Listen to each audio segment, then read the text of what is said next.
Chapter 4, where two Pokémon roam around at night. It was already night. Somewhere on a plain near Barham Town, Mo and Amy were watching his stars. The sky was clear this night and the wind very calm for this time. "There are so many stars. So many different worlds and secrets," said Amy to Mo while sitting next to him. "Will we ever discover all of them?" "Maybe," answered Mo. Right now, he was just happy to hear. Happy to be with her. Amy started squeezing and rubbing one of Mo's fake ears. "They're so soft." Mo found this a little embarrassing. "You are such a cutie," she continued and gave Mo a hug. Her tummy pressed against Mo's eyes. This surprised him. He could feel her body heat and smell her fur. Amy snuggled against him, like a little girl would snuggle her teddy bear. Mo reached for Amy's arm. He wanted her to stay this way. "Amy?" Mo asked her. "Would you like to be my girlfriend?"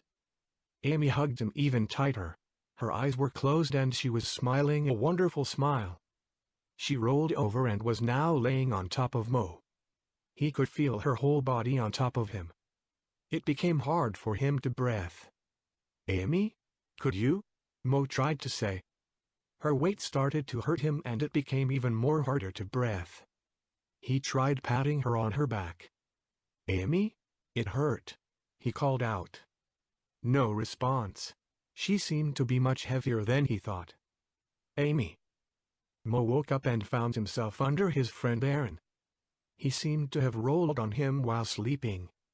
Mo quickly crawled away. While doing this, his fake tail got stuck underneath Aaron's belly. Mo carefully pulled it out. It was in the middle of the night and the full moon was shining through a small window, brightening the room a little. After what happened yesterday, they decided to move in a team room together with Charlotte inside the guild. Beside of a big pile of hay and their adventurer kit, the room was empty. Yesterday they already made arrangements to move all of their belongings to the guild. But it would take some time for it to arrive. Aaron also got rid of his old job. His old boss received a letter from Hilarious, explaining Aaron's decision. They never heard from him again. Mo looked behind him and saw Aaron and Charlotte snuggled together on the hay bed. Charlotte seemed to be even more asleep than during the daytime. After what just happened and the fact that Aaron was snorting, one thing was clear. They will not share a room. Mo still couldn't believe what happened before.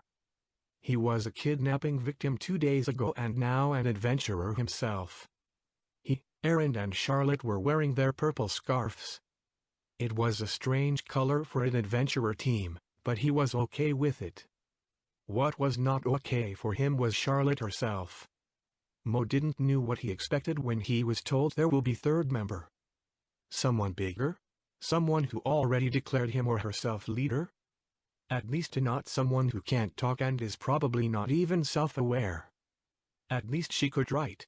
Or that's what Alphonse and Hilarious told Aaron and him. Mo was still tired, but right now he couldn't find any motivation or urge to go back to sleep again. He carefully opened the door of their room, trying not to wake up anyone.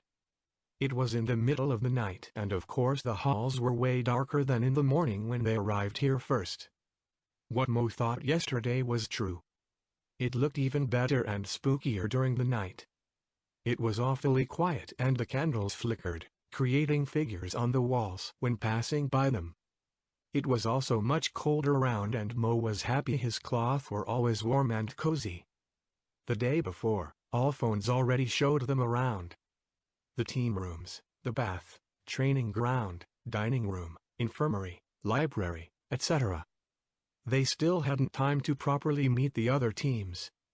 Almost all of them were already on missions at that time, and because of the many preparations that had to be made, including quitting Aaron's former job, there was not much time anymore before sleeping time. Mo was just wandering around aimlessly, trying to see if there is something interesting at night. He then decided to head to the library, see if there are some interesting books.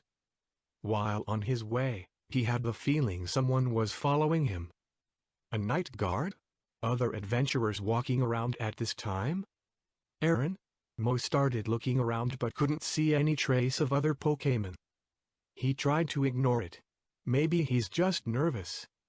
The last 2 days were very exciting and there was more to come in the future. Near the library, the feeling of someone nearby came back. Not only that, he had the feeling someone was following him. As if someone was right behind him, ready to strike. Mo quickly turned around. There was still no one. Aaron? Mo whispered, still trying to be loud enough to sound serious, but still quiet enough to not wake someone up. If you are trying to scare me, this is not funny. Mo turned around again and almost bumped into someone. He could only see yellow fur at that moment. Mo gasped loud and fell on his back. I've never seen you here before. Who are you? The other Pokémon said to Mo with the voice of a little girl. Mo looked up and saw a Mienfoo standing in front of him. She seemed to be much younger than Axel and Amy and too young to be a member of the guild. I have the same question for you, answered Mo as he got up again. Who are you and what are you doing here?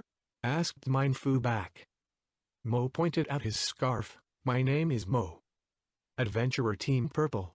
I came here yesterday. And what is a little girl like you doing here all alone in the middle of the night?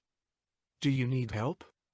The Mienfoo took on a fighting pose. I'm Yinping, sister of Bao from Team Yellow, and I can take care of myself. Mo remembered Minxiao from yesterday. Yinping took on another pose. I'm going to be the greatest adventurer there ever was. He didn't impress Mo so much. That doesn't explain why you're roaming around at night. And why are you even here? Does the guild has a daycare or something? Yinping stopped her poses and seemed to be sad now. I'm sick actually. My parents and my brother helped building this HQ, so we are honorable members. While my parents and my brother are busy, the teams and the guild master take care of me. I'm not allowed to leave my room, so I walk around and train at night when no one is watching. I'm sorry, said Mo. He didn't know what else to say in response.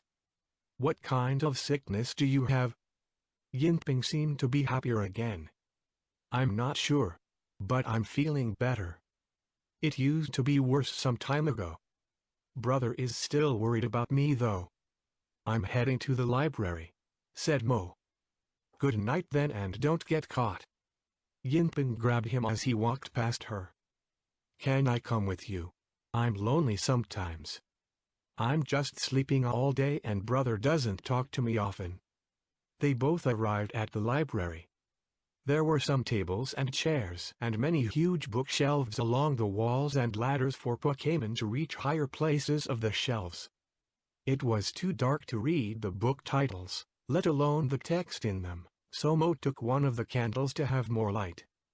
So, your family built this place? Asked Mo Yinping. We helped, she replied. My mother designed it.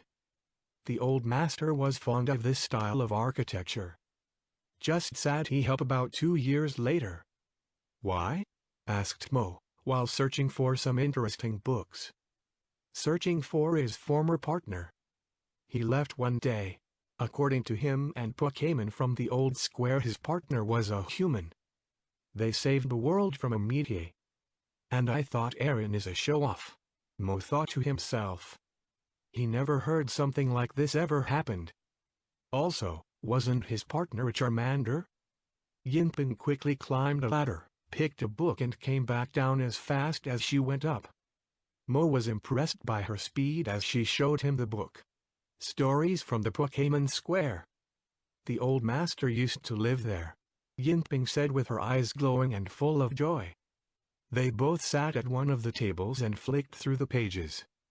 Stories about its foundation, mentionable Pokémon who used to live and work there, and the rescue teams the town became famous for. After the end of the many rescue teams and the natural disasters, also around the same time the Feraligators' partner disappeared, the town was abandoned. Today, no one lives there anymore. It's only a place for tourists and delinquents. They talked about the Pokémon Square for some time. After a while Mo became tired again. He doesn't want it to be sleepy in the morning and maybe even on a mission. Especially not on his first day. Yinping understood and promised him she will always be there if he needs her. I can come and visit you with the other if want. Where is your room? Mo asked her. Please, replied Yinping in a sad tone. There are not many that even know I'm here. Hilarious and my brother wanted to stay a secret. Only they are allowed to know where I am. Do yourself a favor and don't talk about me. Do not mention me. You will be in big trouble if my brother finds out. This sounded strange to Mo, very strange. Do you need help? Mo asked her. If they do something to you, let me know. I can get help. Yinping gave Mo a hug. She felt cold and gave Mo almost a chill. I'm fine. Please don't worry about me. Mo left the library, leaving Yinping with the book. And thank you, she said after him. I'm around here every night. Mo waved her and headed back to his room. What a strange girl, he thought. Aaron and Charlotte were still sleeping. Nothing had changed the time he was away. He didn't know how long it was. He snuggled between both of them and felt their body heat as he closed his eyes. Then Charlotte turned in her sleep and pressed her log against him. Well, this is my life now, Mo thought.